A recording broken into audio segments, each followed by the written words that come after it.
आज हम कूलाम का नियम पढ़ते हैं। 1785 में एक साइंटिस्ट हुए थे कूलाम।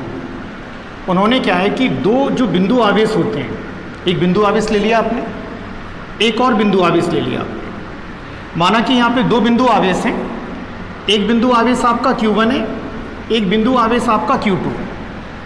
तो दो बिंदु आवेशों के मध्य लगने वाले आकर्षण और प्रतिकर्षण बल को सबसे पहले किसने दिया था? वैज्ञानिक कूलाम ने दिया था। तो पहले आपको यह समझ में आना चाहिए कि बिंदु आवेश होता क्या है। बिंदु आवेश, बिंदु आवेश का मतलब होता है जैसे पॉइंट चार्ज, ठीक है। जैसे आपने बिंदु वस्तु के बारे में सुना होगा कक्षा 11 में। फुटबॉल के मैदान में यदि अपन फुटबॉल का डिस्कस करें तो आपने देखा होगा फुटबॉल के क्षेत्रफल का गोल होने पर कोई असर नहीं पड़ता है, पता है ना आपको अच्छे से। जैसे ये मान लें कोई गोल है, तो फुटबॉल अगर यहाँ से टच हो रही है जब भी गोल माना जाएगा, और अगर फुटबॉल 50% टच हो रही है जब भी गोल माना जाएगा। तो कहने का मतलब ये है कि इस पूरे एरिया के सापेक्ष जो ये वस्तु है इसका आकार बहुत ही कैसा है, बहुत छोटा है। मतलब कि जैसे आप अक्सर कैसे क्वेश्चन करते हो कि एक ट्रेन गंगापुर सिटी से जयपुर जा रही है, तो हम ट्रेन की लंबाई का कभी डिस्कस नहीं करते हैं। हम ऐसे सोचते हैं कि यहाँ से 200 किलोमीटर की उसने यात्रा पूरी की, तो आपने कभी भी ये नहीं पूछा कि सर ट्रेन की लंबाई कितनी है, सर ट्रेन 2 किलोमीटर लंबी है या 1.5 किलोमीटर लंबी है। ठीक है बेटा, क्लियर। तो बिंदु आवेश का मतलब वो आवेश है जिसका प्रभाव यानी कि वो दूसरे पर नहीं डालेंगे, ठीक है। यानी कि ये अपने आप में बहुत ही छोटा आवेश है, तो उसे क्या कहेंगे अपन? बिंदु आवेश। क्लियर, आगे चलिए। तो वैज्ञानिक कूलाम ने दो आवेशों के मध्य लगने वाले प्रतिकर्षण और आकर्षण बलों के लिए एक नियम प्रतिपादित किया, जिसे हम क्या कहते हैं? कूलाम का नियम। माना कि दो बिंदु आवेश हैं Q1 और Q2, इन दोनों के बीच की दूरी स्मॉल r, ठीक है।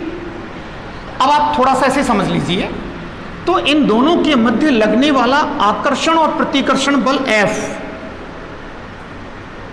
इन दोनों के मध्य में बल लगेगा, कन्फर्म है। ऐसे समझो आप, मुझ पर प्लस चार्ज है, आप पर भी प्लस चार्ज है, तो प्लस प्लस और माइनस माइनस हम आवेशों के गुणधर्म में पढ़कर आए थे। एक दूसरे से क्या महसूस करेंगे? प्रतिकर्षण, प्रतिकर्षण महसूस करेंगे ना, प्रतिकर्षण। समान प्रकृति के जो आवेश होते हैं वो एक दूसरे से प्रतिकर्षण अनुभव करते हैं, ठीक है। और जो विपरीत प्रकृति के आवेश होते हैं वो एक दूसरे से आकर्षण बल महसूस करते हैं। क्लियर। तो दो बिंदु आवेशों के मध्य लगने वाला आकर्षण या प्रतिकर्षण बल F, दोनों आवेशों की मात्रा यानी कि परिमाण, केवल किसकी बात कर रहे हैं अपन? परिमाण की। उन परिमाण के गुणनफल के क्या होगा? समानुपाती होगा, ठीक है। बल जो होगा वो दोनों आवेशों के परिमाण के, परिमाण तो आपको पता है ना, परिमाण आपको पता होगा, नहीं पता तो देख लीजिए। जैसे 5 न्यूटन का बल मैं लगा रहा हूं, तो यहां पर 5 क्या है? 5 यहां पे मैग्नीट्यूड है, मतलब इसकी मात्रा है, ठीक है। और F, दोनों बिंदु आवेशों के मध्य लगने वाला प्रतिकर्षण या आकर्षण बल, दोनों आवेशों को मिलाने वाली जो रेखा है यानी कि दोनों आवेशों के बीच की जो दूरी है उसके वर्ग के व्युत्क्रमानुपाती होगा, वर्ग के व्युत्क्रमानुपाती होगा। इसी को हम याद करिए क्या बोलते हैं? व्युत्क्रम वर्ग का नियम। बताओ, 11th क्लास में भी आप एक ऐसा बल का सूत्र पढ़कर आए हो जो व्युत्क्रम वर्ग के नियम का पालन करता है। सोचिए क्या नाम है उसका? गुरुत्वाकर्षण बल। F बराबर G m1 m2 upon r²। याद है ना?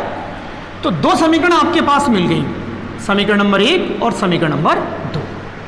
हम इन दोनों को एक साथ लिखें तो देखिए F समानुपाती Q1 Q2 अपॉन r², ठीक है।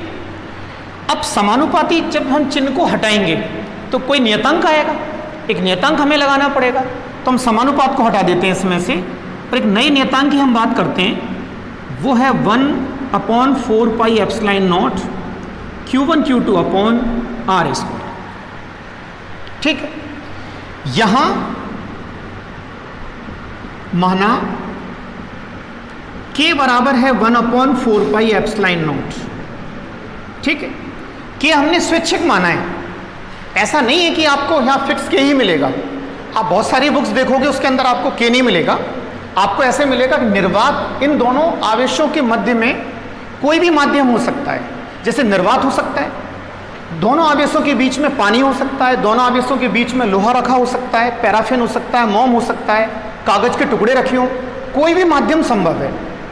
लेकिन स्थिर वैद्युतिकी में एक बात आप अच्छे से सुन लीजिए कि दोनों आवेशों के बीच में कोई भी माध्यम हो लेकिन बल जरूर लगेगा। यही स्थिर वैद्युतिकी का नियम है, ये आवेश इस पर बल लगाएगा और ये आवेश इस पर बल लगाएगा। ठीक है बेटा, तो ये K यहां पर क्या है 1/4 पाई एप्सिलॉन नॉट है। कूलाम ने बहुत सारे प्रैक्टिकल्स किए होंगे, उसके बाद फिर K का वैल्यू उन्होंने क्या करा, कैलकुलेट किया। तो K का वैल्यू उनको क्या मिला, 9 × 10⁻⁹ यूनिट। देखो बेटा, ये पूरा वैल्यू K है, तो क्या हो जाएगा F² अपॉन Q1 Q2। क्या हो जाएगा F² upon Q1 Q2। F का यूनिट क्या होता है, न्यूटन। R यानी कि मीटर स्क्वायर, दूरी है तो दूरी का वर्ग हो गया, अपॉन कूलाम स्क्वायर। तो यहां K समानुपाती नियतांक है, यहां K क्या है, समानुपाती नियतांक। और इसकी का मतलब मान कितना होता है, वैल्यू कितनी होती है, 9 × 10⁹ न्यूटन मीटर स्क्वायर प्रति कूलाम स्क्वायर। क्लियर। अब देखिए, अब आपने क्या किया, इसको निर्वात के लिए यदि आपको अगर याद करना है, जैसे दोनों आवेशों के बीच में यदि माध्यम निर्वात है तो आप इसको F0 बोलो, आपको न्यूमेरिकल करने में बिल्कुल प्रॉब्लम नहीं आएगी। दो आवेशों के बीच में यदि माध्यम निर्वात है तो बल का सूत्र होगा F0 = 1/4 pi epsilon nought Q1 Q2 upon R square. यहां एप्सिलॉन नॉट क्या है, एप्सिलॉन नॉट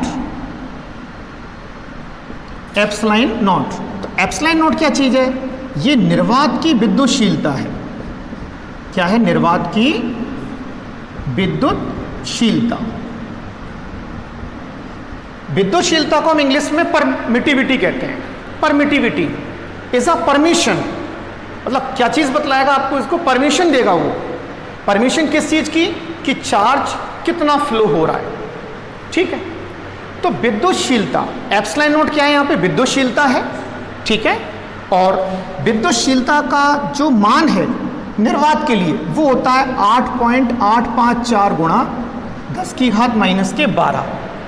ठीक है बेटा, और विद्युतशीलता यानी कि विद्युतशीलता K का व्युत्क्रम है ना, देखो K का बिल्कुल व्युत्क्रम है, तो K का व्युत्क्रम है तो मात्रक भी उल्टा कर दो, तो क्या मात्रक हो जाएगा, कूलाम स्क्वायर ऊपर चला जाएगा और न्यूटन और मीटर स्क्वायर नीचे आ जाएगा। कूलाम स्क्वायर ऊपर चला गया और न्यूटन मीटर स्क्वायर आपके नीचे आ गया। यह आपका हो गया F0। क्लियर। अब अपन क्या करते हैं कि दोनों आवेशों के बीच में कोई माध्यम का डिस्कस करते हैं। मान ले कोई माध्यम रखा हुआ है, तो माध्यम की स्थिति में दोनों आवेशों के बीच में जो बल होगा Fm से उसको अपन रिप्रेजेंट करेंगे। M क्या बेटा, मीडियम। M क्या, मीडियम है। जैसे मैं हूं और आप हैं, आप और हमारे अभी क्या माध्यम है बोलिए, वायु। अभी वायु है और कोई माध्यम नहीं है। निर्वात हो सकता है, वायु हो सकती है, अभी कोई पानी आ जाए तो दोनों के बीच में पानी भी हो सकता है। दोनों अगर एक तार को, अगर हम कोई मेटल का तार ले लें और आपस में एक दूसरे को पकड़ लें तो फिर हम क्या बोलेंगे, सर मेटल माध्यम, धातु। तो Fm, तो ये क्या हो जाएगा 1/4 पाई एप्सिलॉन, ये हो जाएगा Q1 Q2 upon R square. ये दो आवेशों के बीच में जब कोई माध्यम उपस्थित है उस कंडीशन में बल का सूत्र है Fm = 1/4 pi epsilon Q1 Q2 upon R square. तो वैज्ञानिक कूलाम ने इलेक्ट्रोस्टैटिक्स की आधारशिला रख दी। मतलब अगर हमें बल पता लग जाएगा, मान लें कि किसी निकाय में एक से अधिक आवेश हैं और अगर हमें कुल बल मालूम चल जाए तो हम ये भी बता सकते हैं कि यहाँ से कितना एनर्जी डेवलप होगा, मतलब कितना एनर्जी उसमें से बाहर निकल सकता है। ठीक है, तो बहुत ही इंपॉर्टेंट ये नियम है, और इस नियम में ये भी बात क्लियर हो गई कि अब हम जैसे प्रतिकर्षण बल होगा या फिर आकर्षण बल होगा, क्यों ना हम इसकी दिशा की बात कर लें कि ये क्लियर है आप लोगों का। देखो F0 एकदम क्लियर हो गया ना। कूलाम के नियम में पहले हमें क्या याद रखना है कि दोनों आवेशों के बीच में लगने वाला आकर्षण या प्रतिकर्षण बल दोनों आवेशों की मात्राओं के गुणनफल के समानुपाती होगा और बीच की दूरी के वर्ग के व्युत्क्रमानुपाती होगा। एकदम क्लियर, ये सूत्र अपना क्लियर हो गया। F0 is equal to 1/4 pi epsilon nought Q1 Q2 upon R square और Fm is equal to 1/4 pi epsilon Q1 Q2 upon R square. ठीक है, अब देखिए इसकी दिशा की हम बात करते हैं। देखो, मान लें कि दोनों आवेश समान प्रकृति के हैं, Q1 और Q2, तो पहला आवेश दूसरे से प्रतिकर्षण बल महसूस करेगा।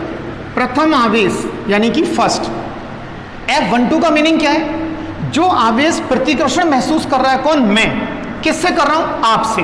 मैं सेकंड से महसूस कर रहा हूं, तो ये हो जाएगा F12। प्रतिकर्षण महसूस कर रहा हूं तो मैं भागूंगा, वो नहीं जाएगा, मुझे जाना है दूर। किससे?